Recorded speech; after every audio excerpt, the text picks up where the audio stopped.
Assalamualaikum warahmatullahi wabarakatuh. Alhamdulillah, wassalatu wassalamu ala rasulillah wa ala alihi wa mawalah wa la hawla wa la quwwata illa billah. Amma ba'd. Kaum muslimin muslimat, pemirsa Madinah Islamic Center TV yang dirahmati oleh Allah, setelah kita bersyukur kehadirat Allah dan juga salawat kepada Rasulullah, kesempatan ini karena kita berada di hari-hari detik-detik Idul Fitri, bahasa kita Lebaran, yang nanti bisa jadi adanya silaturahim, adanya kumpul-kumpul keluarga. Meskipun himbauan pemerintah juga kita diminta untuk menjaga diri dari penyebaran virus ini, tidak ada salahnya kita mengenali siapa dari keluarga yang sejatinya mereka adalah mahram atau bukan. Kapan kita boleh bersalaman, kapan kita tidak boleh. Kapan kita boleh berduaan, kapan tidak boleh. Kapan boleh safar, kapan tidak boleh. Maka silahkan buka Quran surat An-Nisa ayat 22, 23, 24. Itu kerangka dari syariat Allah Subhanahu wa ta'ala. Kita baca terlebih dahulu. Qala Allah Subhanahu wa ta'ala, وَلَا تَنْكِحُوا مَا نَكَحَ آبَاؤُكُمْ مِنَ النِّسَاءِ إِلَّا مَا قَدْ سَلَفَ إِنَّهُ كَانَ فَاحِشَةً وَمَقْتًا وَسَاءَ سَبِيلًا. Terlarang bagi kita untuk menikahi dari istri-istri ayah kita. Lihat, perlu menjadi catatan, Quran memotret istri itu banyak. Kalau suami itu memang mufrad tunggal.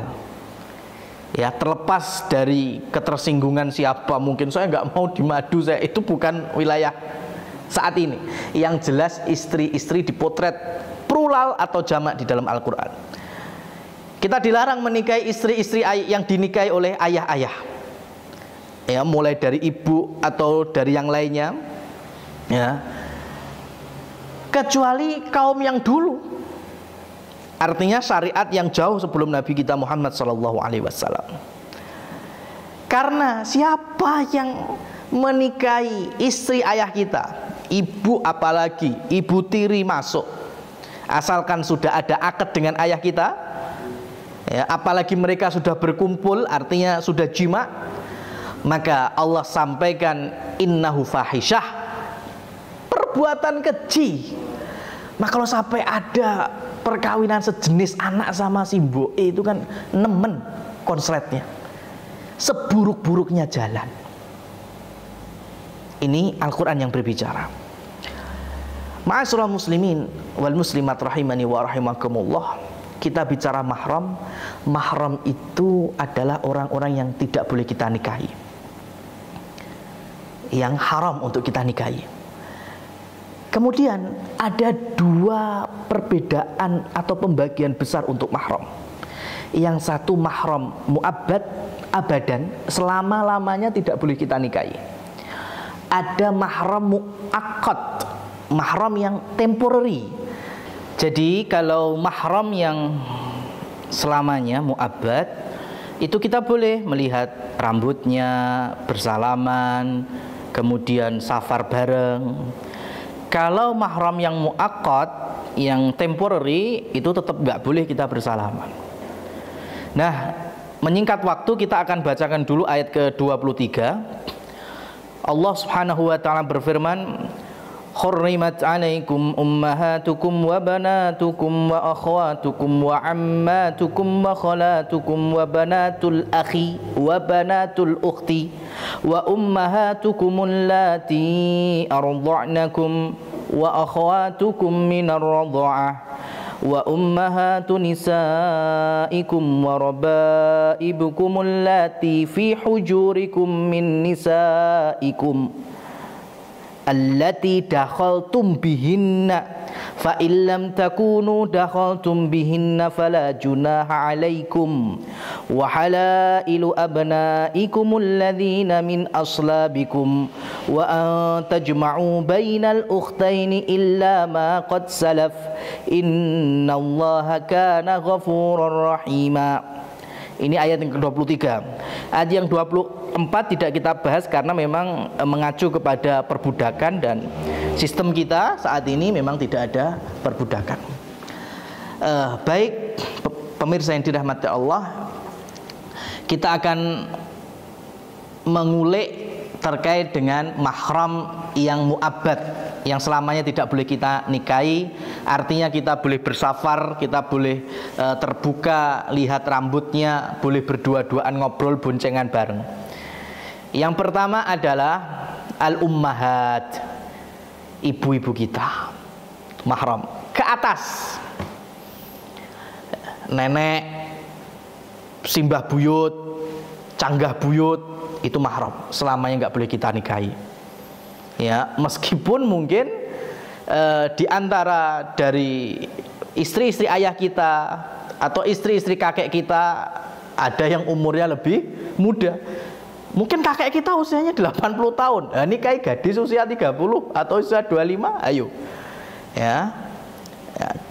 Ulama yang menunjukkan bahwa nikah itu dari sudut pandang akad, maka mereka semua menjadi mahram kita. Ya. Kemudian yang kedua, jadi mahram yang dari tidak ada batasan ini, turunannya ada 3, pemirsa yang dirahmati Allah. Ada karena nasab, ada karena pernikahan musyaharah, ada karena radha'ah, persusuan. Kita ambil dulu yang nasab. Nasabnya ada 7. Ini faham insya Allah mudeng. Nanti kita boleh salaman ke siapa, tidak boleh ke siapa. Ibu-ibu kita yang pertama. Kemudian yang kedua al-banat, ya, putri-putri. Kalau kita punya anak perempuan, anak kita perempuan ke bawah itu mahram. Cucu perempuan kita, cicit perempuan kita. Ya. Nah, bahasa firmannya bahasa laki-laki kepada perempuan loh ya. Artinya kalau muslimat, mukminat, shaimat, ya tinggal mengembalikan saja lah. Balik nih wae. Kalau sekarang ibu berarti untuk sisi muslimat ayah. Ayah itu mahram ke atas. Simbah kakung mahram, mbah buyut kakung mahram. Anak laki-laki mahram, cucu laki-laki mahram, cicit laki-laki mahram. Pokoknya tinggal di bolak-balik seperti itu. Yang ketiga adalah al-akhwat, saudara-saudara. Saudara itu ada 3 loh ya. Ada saudara kandung, ada saudara seayah, ada saudara seibu. Semuanya ini mahram. Saudara kandung, saya punya adik perempuan kandung, 1 ayah 1 ibu, mahram. Kemudian ayah saya nikah lagi. Dari pernikahan ayah bersama istri barunya lahirlah anak-anak, diantaranya perempuan. Anak-anak itu merupakan saudara saya seayah. Ayah saya meninggal, ibu saya nikah lagi. Ibu menikah dengan suami barunya itu lahir anak-anak, di antara yang perempuan. Itu adalah adik-adik seibu saya. Semuanya adalah mahram saya selama-lamanya. Yang keempat ammatukum, yang kelima kholatukum, bibi-bibi. Kalau kita cukup ngomong bibi, bule, bude. Kalau di syariat atau dalam konteks Arab itu dibagi. Ada saudari dari ayah namanya ammah, ada saudari dari ibu namanya kholah. Semuanya mahram. Jadi bule, bude kita mahram. Yang perempuan muslimat, pak le, pak de sampean juga mahram. Yang keenam dan yang ketujuh adalah banatul akhi, banatul ukhti. Anak perempuan dari saudara saya, anak perempuan dari saudari saya. Bahasa kita apa? Keponaan. Dari sudut pandang tante, ponaan adalah mahram selama-lamanya. Haram untuk dinikahi. Jangan taksir-taksiran antara ponakan sama paman bibi. Dari sudut keponakan, om, tante, aunty, uncle-nya adalah mahram selama-lamanya. Jadi kalau nanti ada pertanyaan, saya mau haji tapi anak saya perempuan semua, anak saya masih kecil-kecil yang laki-laki, gimana, apakah saya boleh berangkat safar haji ya tanpa ada yang nemani? Tinggal cari 7 ini, mosok nggak ketemu toh bu ya, ketemu saudara kandung laki-laki mahram, pak lek mahram, bapak mahram, simbah kakung mahram, ponaan laki-laki mahram gitu. Jadi sudah nggak ada istilahnya lingkup ya kita istilahnya ngotak-ngatik syariat ini. Ini 7 sesuai nasab. Ya. Ada di sana keluarga tapi nggak masuk mahram loh ya. Keluarga dekat tapi bukan mahram. Siapa? Anak-anak dari paman bibi kita, sepupu alias misan. Keluarga iya, dekat cukup, tapi mahram tidak, halal bahkan kita nikahi. Ya. Jadi orang tua lahirkan saya, paman bibi lahirkan anak-anak. Ya, anak-anak mereka dengan orang tua saya, paman dan bibi, pak de bude. Tetapi antar saya dengan mereka apa namanya? Sepupuan, misanan. Ini bukan mahram. Artinya nggak boleh boncengan sama sepupu, salaman sama sepupu, cipika-cipiki, kelihatan rambut ya. Jangan. Jaga ya, jaga ini. Kemudian lanjut, mahram dari sisi pernikahan. Dari sisi pernikahan, adanya pernikahan selama-lamanya menjadi mahram. Siapa saja? Yang pertama jelas masih ibu kita. Kemudian ibu mertua alias siapa? Ummu zaujah. Ya, ibunya istri kita. Kalau yang muslimat, mukminat berarti ayah mertua, mahram. Ya, itu mahram selama-lamanya. Nggak ada temporarinya. Ya, jadi boleh nganter mertua ke apotek, nggak berduaan ke rumah sakit, silahkan. Ngobrol berdua juga silahkan. Kemudian ada juga zaujatul ibn. Apa bahasa kita? Menantu. Dari sudut pandang anak ke mertua mahram, dari sudut mertua ke anak mantu mahram selama-lamanya. Sudah ada berapa tadi ini? Sudah ada 3 ya. Ibu mertua, ayah ibu mertua, kemudian menantu. Yang terakhir ada catatannya, bintu zaujah. Bintu zaujah apa? Anak gawan dari istri. Contohnya ini, contohnya kasus saya menikahi janda usia 35 tahun ya, atau usia 40 tahun ya kan?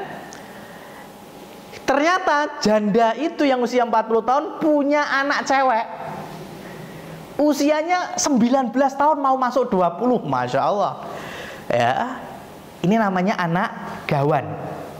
Nah, anak gawan ini mahram selagi, diperhatikan, selagi saya dengan janda itu sudah akad dan sudah berkumpul alias jima. Jadi saya nikahin janda usia 40 tahun, sudah akad, sudah kumpul suami istri, maka anaknya, gawannya, nggak tahu produk sama siapa, suami sebelumnya, itu mahram saya. Tetapi fa'illam dakhaltumu, ketika kalian belum bercampur, saya nikahin janda 40 tahun ya, kemudian belum berkumpul, belum bersentuhan, jebule baru mengenalkan punya putri, punya anak ya, usia hampir 20 tahun. Waduh, kayaknya cakepan anaknya ini. Aduh, genti wae ra sida mbek kowe, mbek anakmu wae. Aduh, ini namanya juga contoh kasus. Ya, bagaimana ini? Selagi belum bercampur, maka boleh. Saya nggak milih ibunya, saya milih anaknya. Dalam syariat diperbolehkan. Nah, ini terkait dengan tali mahram perkawinan. Yang terakhir yaitu radha'ah, sepersusuan. ya, sepersusuan. Siapa saja yang menjadi mahram kita? Tentunya adalah ibu susuan kita. Ummahatukum firradha'ah, ya, yang ardha'nakum, yang menyusui. Sejumlah apa? Ya, kita ambil sebagian besar ulama, khamsu radha'at, 5 kali susuan. Ya, itu sudah menjadi ibu susu. Yang pertama, yang kedua, ibunya ibu susu kita, itu juga mahram. Suaminya juga mahram, suami ibu susuan kita. Kemudian kalau ibu susuan kita punya apa? Punya saudari perempuan, ya, itu juga mahram. Bahasa kita berarti apa? Bule susuan. Kalau tadi simbah susuan, ibu susuan, bule, bude susuan. Yang terakhir, kalau ibu susu kita itu punya anak perempuan, maka anak perempuannya juga mahram kita, menjadi saudara sepersusuan. Maka tolong ini yang orang-orang kampung ini, bahayanya, takutnya enek 2 rumah, satunya neng sawah punya bayi yang masih disusui, satunya tetangganya juga di rumah tapi juga punya bayi nyusui. Mau pergi matun bilang, saya nitip bayiku ya, dititipi ke sawah, bayinya rewel, ya, nggak meneng-meneng, akhirnya disusoni sama tetangganya itu. Apa yang terjadi? Jadi ibu susunya ternyata bayi itu cowok, anaknya cewek, gedenya taksir-taksiran. Waduh, repot kayak gini. Ya, bagaimana mereka nggak boleh nikah? Mahram. Dan mahram selamanya itu mu'abbad. Bagaimana dengan sekarang? Jarine modern, Bang Asi, bukan modern, merusak nasab, merusak fikih itu. Kita nggak tahu itu aslinya siapa, aslinya orang musyrik, aslinya orang kafir, kita nggak tahu. Bayangkan ibunya Imam Bukhari saja ditinggal sebentar, disusoni tetangganya, diowok-owok itu mulutnya Imam Bukhari ketika masih bayi. Nggak ridho, harus tahu dulu siapa ibu susuan kita, kesolehannya, amalannya, biar daging yang tumbuh dari bayi yang menyusu itu benar-benar dagingnya orang yang solehah. Kemudian kita masuk ke mahram yang muakkad, yang temporary. Ya, yang temporary artinya kalau habis waktunya boleh kita nikahi, halal. Siapa? Yang pertama adalah ipar. Saya punya istri saya punya saudari-saudari, ini namanya ipar. Nikah langsung nggak boleh, menggabungkan 2 saudari itu haram hukumnya, kecuali tempo dulu. Tapi kalau istilah kita turun ranjang boleh. Saya punya istri saya punya saudari, maka saudari itu adalah ipar. Saya nggak boleh menikahinya, haram. Tapi ketika istri saya nggak ada atau cerai, maka menikahi ya saudarinya halal. Ya, ini turun ranjang. Sebagaimana Utsman bin Affan menikahi Ruqayyah wafat, dinikahkan dengan Ummu Kulsum. Ya, ini turun ranjang. Yang berikutnya adalah khalatuz zaujah, bibi istri. Saya punya istri saya punya bule atau bude, tapi usianya masih muda mamanya. Jadi ketika istri saya nggak ada atau terjadi perceraian, saya boleh menikahi bibi istri tadi. Ketika masih berhubungan saya dengan istri, haram, saya nggak boleh menikahinya. Nggak boleh juga berduaan, nggak boleh juga kelihatan rambutnya, ya. Demikian syariat mengajarkan. Yang ketiga adalah perempuan-perempuan musyrikah, laki-laki musyrik, nggak boleh dinikahi. Haram dinikahi sampai bersyahadat, sampai beriman. Ini muakkad, ada temporarinya. Dan yang terakhir, wanita yang sudah ditalak 3, talak bain. Talak pertama boleh rujuk, talak kedua boleh rujuk, talak ketiga sudah. Habis itu mikir-mikir nyesel, aduh saya pengen kembali lagi, saya masih sayang, saya masih cinta. Nggak boleh mas, kembali lagi nggak boleh, kecuali istri Anda nikah lagi dengan orang lain, dengan marah yang sama, tengkar yang sama, cerai yang sama 3 kali, kemudian pisah bain, baru boleh bareng balik lagi sama Anda. Tapi juga nggak boleh disetting. Gini, saya mau balik lagi sama sampean Dek. Kita udah talak 3, sudah saya punya temen. Udah nanti ke KUA nikah dulu aja lah. Kemudian minta nanti cerai lagi 3 kali. Kan kita bisa balik. Ini namanya nikah tahlil. Ya, ngotak-ngatik syariat Allah. Haram. Allah melaknat pernikahan semacam ini. Nah, demikian kaum muslimin muslimat, semoga bisa menambah wacana kita, siapa mahram yang boleh kita salaman, boleh kita berduaan, boleh kita ngobrol bareng, boleh safar bareng, dan yang tidak. Ingat, syariat Allah itu nilainya lebih berharga dibanding apapun itu. Wallahu a'lam bishawab. Fasubhanakallahumma wa bihamdika asyhadu an la ilaha illa anta astaghfiruka wa atubu ilaik. Wa akhiru da'wana anil hamdulillahi rabbil alamin. Wassalamualaikum warahmatullahi wabarakatuh.